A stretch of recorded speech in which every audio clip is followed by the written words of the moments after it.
This gaming laptop costs over £4,000 brand new, but I picked it up for less than 200. It has dual GPUs, a mechanical keyboard and an 18-inch screen. So let's tear this box open and see what we have inside.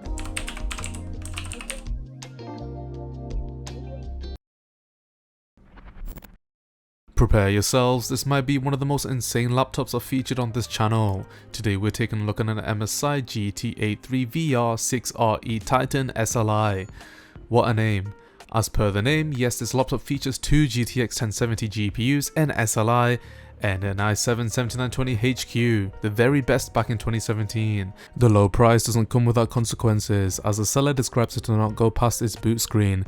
We'll hopefully address this issue later on. Despite this, the condition looks quite good with no deep scratches or cracks on the chassis.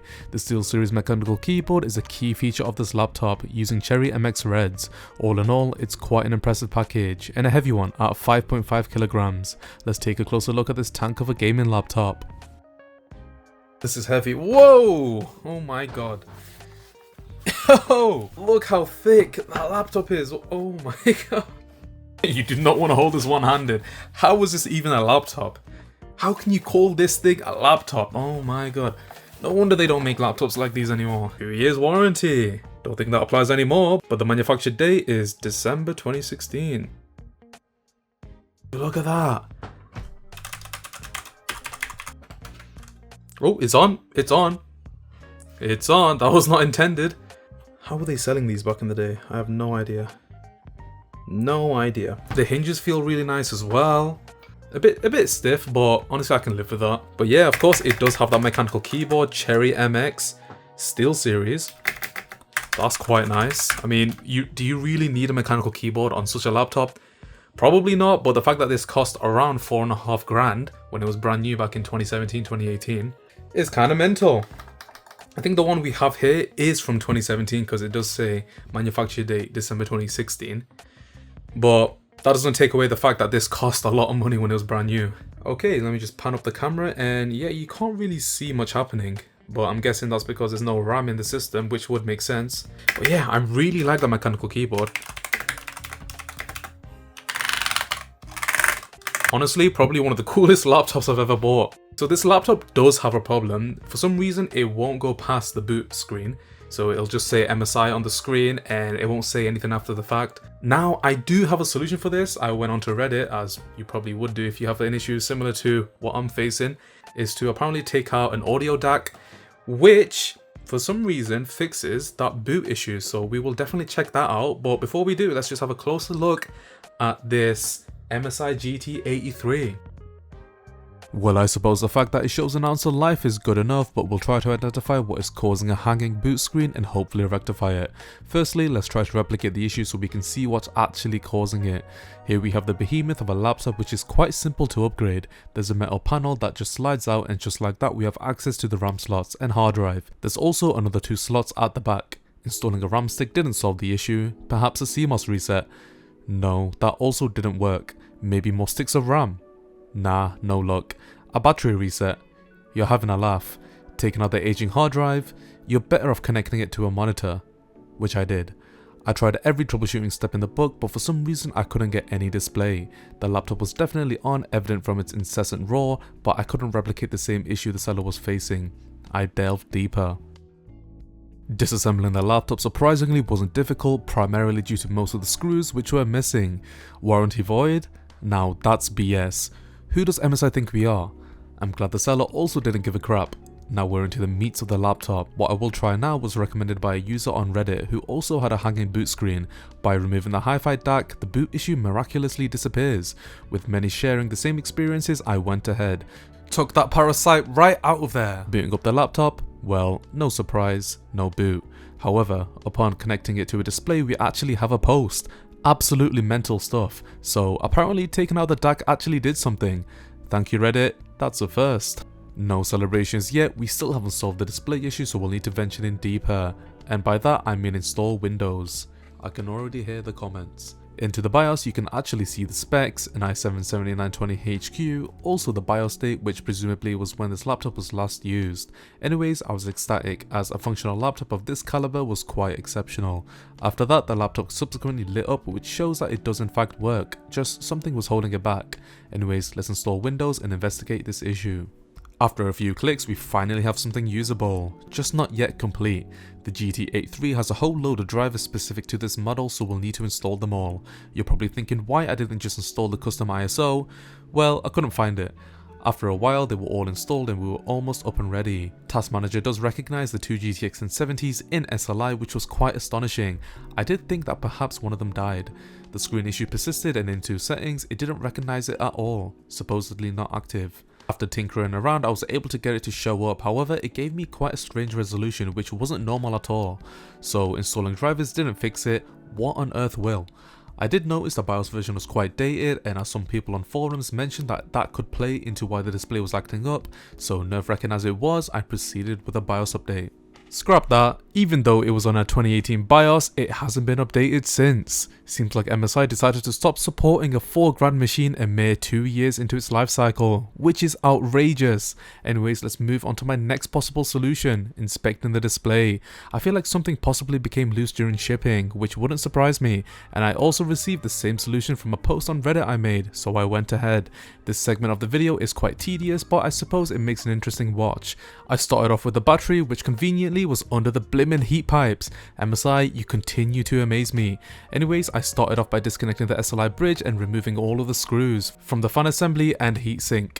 Now we got a good view of the 1070 and of course the mighty heatsink, which had some heft to it. With some force, the battery connector came out and I proceeded with the other side. Essentially the same process as before. I've got my work cut out for me. I left all of that aside and put my attention towards the display. Removing the bezel wasn't any trouble at all, as it used clips instead of adhesive. With a few screws out of the way, we can finally inspect the connector, which, lo and behold, was loose. I flippin' knew it. Well, I'm surprised I didn't think of this sooner, but I went ahead and secured it properly with some tape and placed it back into its housing, and of course screwed it back into place. Let's focus our attention to the CPU and GPU, which were caked in concrete and a layer of the previous owner. Time to whip out the isopropyl alcohol. With a cotton swab, I eradicated the archaic thermal paste and applied some fresh Arctic MX4. I put the heatsink and fan back into place and went ahead with the CPU fan assembly, and finally the other 1070. Let's not forget about the SLI bridge. After all of that, we should be up and ready. Time to confirm if that really was a solution to all of our problems. Yes! Let's go, it works! Finally! Oh, what a relief. And would you look at that? A simple loose connector wasted me countless hours of troubleshooting. Let's take a look at the GT83 and see what this mammoth of a gaming laptop is all about. One thing I didn't mention is this laptop comes with two power supplies to power the two GPUs. Well, I had a look and couldn't find the adapter anywhere, and the ones that were in stock weren't for silly money, so I decided not to go for it. Not like it makes a big difference anyways, considering SLI isn't even supported anymore. Well guys, I can't believe I'm actually saying this, but the MSI GT83 SLI laptop is fully functional, and all it was a display connector. I can't believe it. But anyways, here we have the laptop up and ready, and everything works as intended. The keyboard works, we'll go more onto the keyboard later on. The trackpad works, the speakers work, and of course the display works. And later on we will be doing some benchmarks on it, as well as some gaming, because of course this was one of the most expensive gaming laptops of its time. So yeah, let's take a look and see how it performs in 2025. Before we go in depth, let's take a look at the specs that we're working with, and the specs that we are working with are quite exceptional. So for the CPU, we have an i7-7920HQ at 3.1 GHz with 4 cores and 8 threads. As for the memory, we have 24 GB of DDR4, which is made up with a 16 GB stick and an 8 GB stick. As for the storage, we have a simple 240 GB SSD, and one thing I didn't realize upon disassembling is that there's actually 2 NVMe slots inside of this cover, which is quite cool. So you can actually upgrade this with 3 SSDs. As for the Wi-Fi, we have wireless AC, as you'd expect from a device from 2017, and of course we have the 2 GTX 1070s in SLI. Of course, most games won't support SLI, so it doesn't really make a difference in games, but the fact that we have it there is kinda cool. So yeah, let's run some benchmarks on the GT83 and see how it performs. Of course, here we have Cinebench R23 on the GT83, so let's see how those 4 cores and 8 threads really do. So let's start the test and see what score we get. Here we have the result, and we got a score of 4,780 points, which is in line with the i7-1165G7 and a bit below an i7-7700K, so I'd say this result is not bad whatsoever. Of course, we gotta test out the graphics, so let's see how we do in a bit of Valley benchmark. We're on high settings at system resolution, so without further ado, let's see what score we get. And off the bat, we're getting a really good FPS at the minute. We're getting around 148, which is kind of crazy, but it does make sense considering we're working with 2 GPUs. We're working with 2 1070s. Okay, there was a little stutter over there, but not too intensive.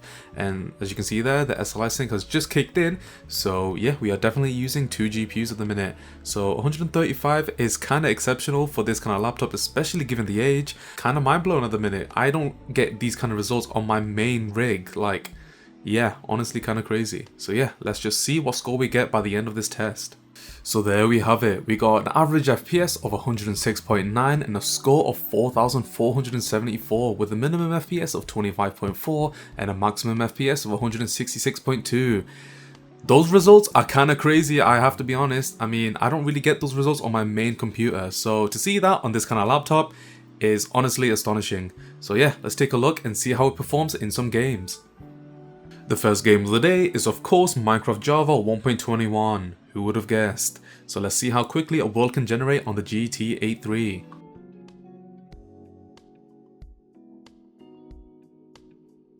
Has Minecraft crashed?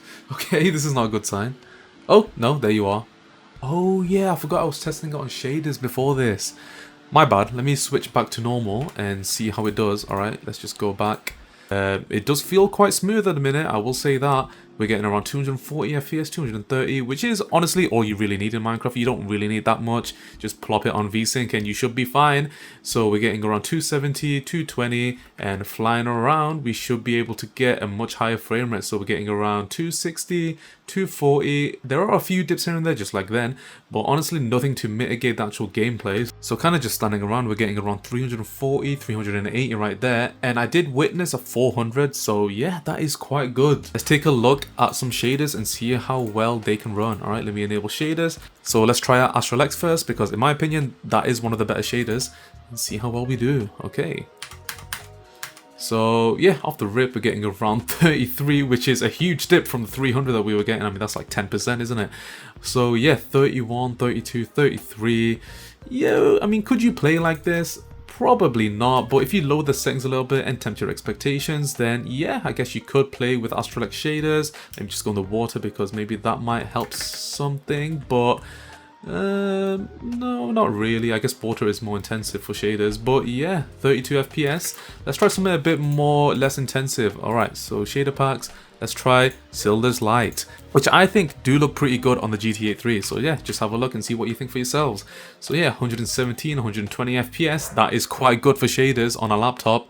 And if Minecraft could support SLI, then who knows what result we could actually get. But yeah, just flying around, there are a few dips here and there when generating new terrain as expected, but nothing too major. 106, 111, looking up at the sky, at the sun, we're getting around a similar FPS. But yeah, honestly, playing Minecraft on shaders on the GT83 is possible. Who would have guessed? But it does sound like a jet engine right now, so let's test out another game and see how well it fares. You knew this was coming, so yeah, of course we're going to test out Fortnite and see how well it does. Fortnite is, if you agree or disagree, is a pretty good game for benchmarking, so yeah, obviously we will test it and see how well it does in performance mode and of course the maximum settings. Here we are, Fortnite running on performance mode on the highest settings, and we're currently getting around 150 FPS, which isn't bad whatsoever. We're only using one GTX 1070 because Fortnite and the other games that we will be testing won't support SLI, so there's no need to actually have it enabled. So yeah, let's just launch down. So currently we're getting around 105, 55, so there will be a few stutters when landing, of course, so this isn't too bad. Alright, so we just touched down and we're currently getting around 115, 105 FPS, which, like I said before, isn't bad whatsoever. I mean, I was expecting a bit higher, I'll be honest, but this is a 1070, which is like an 8-9-year-old GPU, so you can't really complain, can you? Let's actually find a gun so we can kill this guy behind me. And yeah, so this is a perfectly playable experience. I've got a gun here, let's see if I can take this guy down. Okay, there he is. Oh. Haha. Quite easy. Anyways, so, oh, what is this? I'll be honest, I've not played Fortnite in quite a while, so I don't even know what the hell's going on. But yeah, the performance at the minute is really good. Let's see how it runs on the highest settings. So here we have it, and the laptop sounds like a flipping jet engine, but currently we're at 44 FPS, and when diving down we're at 37, 38. If you see the wattage above, we're using 120 watts, which is kind of mental for a gaming laptop. But yeah, let's see how the game runs when we're on the ground. Alright, okay, so we're on 45, 46 FPS. I mean, it doesn't really change all that much, but yeah, look at the GPU temps. We're at 56 degrees at 100% utilization, which is kind of mental. Let me actually find a gun and see if I can find someone and kill them. Okay, there's a chest. Let's get all of the loot. So would I say 47 FPS is playable? I guess it is. I guess if you lower down the resolution a bit or the settings, then you could get a playable experience, but 47 is like on the verge of being playable. So I wouldn't really mind playing like this all that much, to be honest. Let's actually find someone. Okay. And yeah, the game looks stunning at the minute. I mean, on the highest settings and everything, yeah, this is how you should play Fortnite in my opinion. But if you don't want to, then you can just use performance mode and get the maximum FPS that you desire. As for the RAM utilization, we're currently using about 14.5 gigabytes, which isn't too bad whatsoever, especially for the highest settings on Fortnite. No! I'm gonna slash him. I'm gonna slash him. I'm going to slash. Yes, let's go. So yeah, there you have it. Fortnite does run really well. Let's take a look and see how other games fare on the GT83. Here we have GTA 5 enhanced on the GT83 on highest settings at 1080p. Let's see what score we get during the benchmark. So let's start the benchmark and see what score we get. So off the bat we're getting around 88 FPS, which isn't too bad whatsoever, and the CPU is at 76 degrees at 90% utilization, while the GPU is at 52 degrees and 7% utilization. I mean, it will go up a bit now, wouldn't it, when it changes the scene? Okay, so 73, 83% utilization and 92% utilization on the CPU. So I wouldn't say neither the CPU or GPU are getting bottlenecked at the minute, which is also a good sign. The RAM utilization at the minute is 13 gigabytes, which is good, and the GPU wattage is 120 watts, which is quite a lot for a laptop. So yeah, just flying around, we're getting around 109, 110 FPS, which is what you'd expect, and there's not that many dips going on, so honestly it is quite stable at the minute. I mean, I'll be honest, I did expect a bit better around the 150s, but to be honest, on the highest settings on GTA 5 Enhanced with a 1070, so you can't expect the most out of it, but the fact that it's getting over 60 FPS is good enough for me. So here we have Cyberpunk 2077 on the GTA 3, and I'll be honest, I've never played this game in my life, so I won't even try to play any kind of gameplay, so we'll just go through a benchmark and see how it does. We're currently on the highest settings at 1080p, on high medium settings, so quite modest. So let's see what score we get during the benchmark. So at the minute we're getting around 45, 46 FPS, so just under 60, which is honestly what I'd expect, because I do know that Cyberpunk is quite an intensive game. But other than that, the thermals do look quite good. For the GPU we're at 52 degrees and for the CPU at 78, so not too bad whatsoever. I mean, you have to think about it, that this laptop is quite beefy and the thermals do get quite warm, so the CPU and the GPU are honestly perfect. And as for the CPU utilization and the GPU, it's honestly neck and neck. I mean, look at that, 99 and 99, so no thermal throttling and no bottlenecks occurring right here. So there you have it. We got an average FPS of 50.67 and a minimum FPS of 42.02 and maximum FPS of 63.91, which is honestly in line with what I'd expect with this kind of machine. You have to remember that a 1070 is rapidly aging. I mean, I think it's losing support in a few months, so the fact that we got around 50 FPS on medium to high settings is quite acceptable. So there you have it. And finally, here we have The Last of Us running on the MSI GT83 on medium/high settings at 1080p. I mean, it is taking quite a while to actually get into the game, so my hopes aren't too high, but anyways, I'm not here to judge. Let's see how well it plays. Well, that took a while, but anyways, here we actually have it into the game, and we're getting around 54 FPS, just kind of doing nothing in a sheltered area. But for reference, let's just look at the settings and see what we're working with. Okay, so let's go into graphics. So yeah, we're on medium/ultra settings, which is honestly a lot higher than I expected. I mean, these are the settings that The Last of Us kind of just pre-selected, so I'm not going to really change them all that much. But yeah, we're getting around 44, 54 FPS, which is a lot higher than I expected. Okay, a little stutter over there, but nothing too high. So just running around in a more open area, we're getting around 53 FPS. The RAM utilization is around 16 gigabytes, which is a bit higher than the other games, but nothing too surprising. As for the temperatures, we're getting around 58 degrees for the GPU and 79 degrees for the CPU, so no thermal throttling going on here. As for utilization, we're getting around 94 for the GPU and 100 for the CPU, so no bottlenecks as well. All in all, this is a perfectly playable experience experience. So let me know what you think down in the comments. One thing I wanted to highlight is that display. I mean, look at it. It looks really good. I guess for a $4,000 machine, you would expect a really nice screen, but I guess my only nitpick with it is that it's only locked to 60 Hz. I guess back in 2016, 2017, higher refresh rates weren't commonplace, but 60 Hz, honestly, is what you'd expect, I guess. It is here and there. It's not the best. I guess you can overclock it to around 75 and get a little bit more from it. But yeah, the colors look really good, and honestly, I have no faults with it. Of course, we gotta test out the speakers. I mean, this thing has a flipping subwoofer in it, so yeah, we have to see how well they sound. So yeah, we gotta throw a classic on it and see how well it does.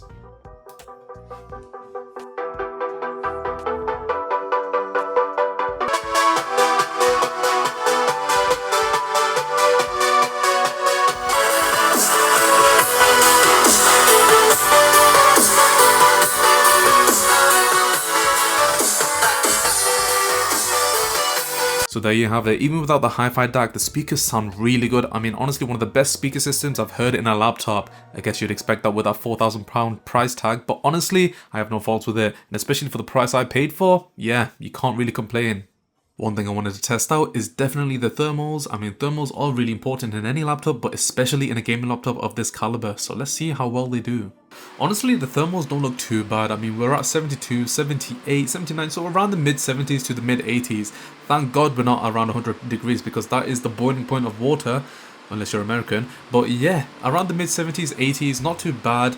And let's try one thing and see if that mitigates those temperatures a little bit. So if we just pan down here, we've got a button that does enable turbo mode. So if we enable that, the fans will go to overdrive. And will those temperatures change? You probably can't even hear me at the minute, but yeah, we're staying around the 80s to the 70s, so I don't think it's really doing that much, but let's give it a minute and see what we actually get.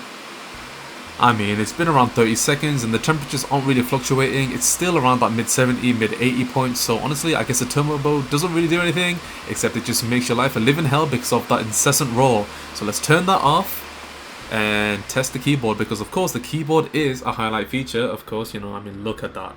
Look how nice this keyboard is. We can't make a video about the GT83 and not talk about the keyboard. I mean, this is a SteelSeries Cherry MX keyboard. You really don't see that in laptops these days. So yeah, let's see how well we do in a typing test.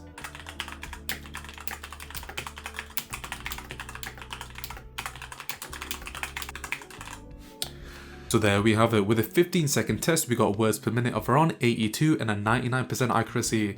I'll be honest here, this keyboard is better than my personal keyboard. The keystrokes, the depth, everything about it is just perfect. So yeah, this keyboard, a mechanical keyboard, is really nice. The 4-zone RGB of the mechanical keyboard is really nice as well, and you can customize it with the software. So SteelSeries does have its own software for the MSI GT83, and you can use different templates like this 4-color breathe right here, and that will change the RGB. So yeah, you can also change it to an American flag for you Americans, and would you look at that? That is so cool. The Danish flag. I'll be honest, I don't even think there's any Danes that actually watch my channel. Default active mode, I have no clue what that is. I guess that is just the normal breathing in and out kind of template. Disco mode, that is quite interesting. Let's take a look at that. Ooh, would you look at that? That is quite neat, isn't it? You can also change it manually yourself by using these different settings here and there, but honestly, I don't want to mess around with that. I'll use the templates. So yeah, honestly, the keyboard is really nice, especially the software. I mean, this software hasn't been updated since 2017, but it works perfectly to this day. So there you have it. One last thing I wanted to mention is that trackpad. So this trackpad does have a numpad on it, which is quite neat. So if I just go on calculator for a sec and just enable the numpad, so you press the num lock right there and it enables. Would you take a look at that? So, you know, if you're into money crunching, my bad for giving you a concussion, but anyways, if you're into numbers or need to do some calculations, there you have it. I don't think you can change the color of it, which is quite disappointing, but yeah, red looks alright. I guess it is a theme of MSI.